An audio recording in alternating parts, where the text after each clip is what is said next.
fish keepers. Mike here with the Fish Tank Barn again. I'd like to welcome you to part 3 of our fish room tour series. These are going to be the most important fish that I'm going to show you. These are the Goodeids. These are live-bearing species that are native to central Mexico. So some of these species are extinct in the wild, and many of them are highly endangered or critically endangered. They are facing a lot of challenges in Mexico from loss of habitat, pollution, etc. And it's definitely something that we as hobbyists can do to keep these fish going and keep these fish in the trade, and also aid in some reintroduction efforts. There are some stories floating around Facebook and social media where we have put Goodeids back into the wild and back into the natural habitat.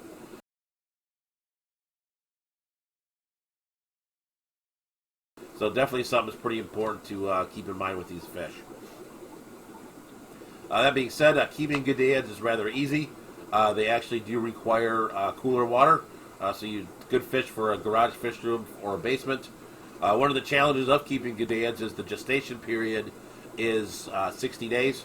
So unlike your guppies, swordtails, etc., which are about a 30-day gestation period, Goodeids are 60 days, and they won't have as many fry. They maybe will have 3, 4, 5, 6, 7, 10, where like a guppy could have hundreds maybe. So definitely challenging fish in that way. So it's harder to aquaculture those fish. So one of my favorite tanks for Goodeids is the 29-gallon. Just has a good footprint for them.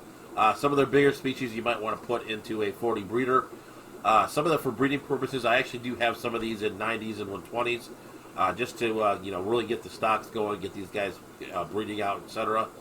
Giving the fry some places to hide, because some of them can be fry eaters as well. One of the last things I do want to talk about before we kick off the tour is the importance of location. So if you're keeping Goodeid species, you really want to keep in mind the location. So you want to keep like fish with like locations. A lot of Goodeid species you really should keep in their own tank separately. In the video, you'll see me keeping a couple of species with things like either platies or mollies. That's kind of okay because they're not conspecifics, which means basically they're not of the same genus. So honestly, I would keep Goodeids in their own tank.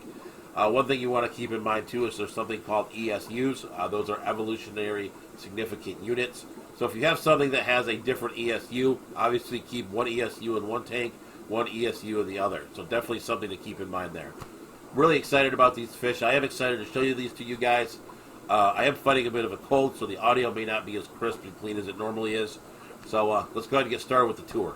We're going to kick off our tour with the 120-gallon tank that sits right next to the live streaming station. This tank is home to the capilla and caustus. These have turned out to be some of my favorite fish. Really cool coloration with the striping. You will definitely see quite a few fry in here. These fish have been pretty prolific, so definitely happy about that. They recently have started sharing in this tank with some gold dust mollies. Everything seems to be going well on that front. They seem to be getting along. No fry are getting eaten by either party.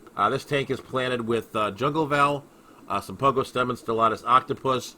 There is a crypt Wendii red. So definitely a fun fish for sure. I would definitely recommend it. Alright, next up is my 55-gallon with my Godia atropinis. These fish I've had for quite a while as well. Picked them up last year at Aquashala Dallas. You can see they're a pretty large species, getting to be about 4 inches long or so. This tank is planted with quite a bit of crypt Wendii red. Also, you will find some Pogostemon stellatus octopus in here as well. These have been pretty prolific spawners for me. I actually sold quite a few of them here in Michigan. I am letting the colony recover for a bit. Definitely another one of my favorites here in the barn for sure. Fish will have around for quite a long time. Alright, the next tank we come to is a 20-gallon high. This tank is home to my Xenotania rezalanai, otherwise known as the leopard Godeid. Did get these guys as fry back last August or so. I've grown them up since then. Looking forward to getting this breeding project started. Getting some fry from these guys, completing the circle of life per se. This tank is planted with some Rotala indica, and that's been pretty prolific in here as well, sending out runners, etc. This has definitely been a fun little tank. Looking forward to see how it turns out. Alright, we're now looking at my 90-gallon tank here. This tank is home to the Xenotoka variata, otherwise known as the jeweled Godeid. This tank has been pretty prolific as well, with a multitude of fry in here. So definitely a pretty cool looking species. One that I actually am taking to the BAP this month at the Motor City Aquarium Society. One of the things I do enjoy about this species is its spangled coloring. Obviously, the jeweled Goodeids, like the jeweled look on this fish, definitely quite fun. I think this is a species actually that does kind of have a future maybe in the mainstream hobby with that nice jeweled color. So definitely a pretty cool fish. Definitely one I'm excited to breed a lot more of and get out to some of my fellow fish keepers. All right, the next tank we've got here is my 29-gallon. This tank is home to the Xenotoka lion's eye. These are some of the older Goodeids that I've kept here in the fish tank barn. I did pick these up at Aquashella Dallas last March, so they've been in here about a year. This has definitely probably been the most prolific species of all the species here in the barn. Been able to distribute these to some of my fellow hobbyists. I really do enjoy the bluish color on the tail of the males with the yellow back fin. So definitely a pretty fun little fish. Definitely one I enjoy for sure. All right, the next tank is home to my skiffia multipokata group. This is another 29-gallon, actually right next to the Xenotoka lion's eye that you just saw a moment ago. One of the very cool things about these fish are the males. They'll have these black blotching patterns on them, kind of like a fingerprint, which will be unique to each of the fish.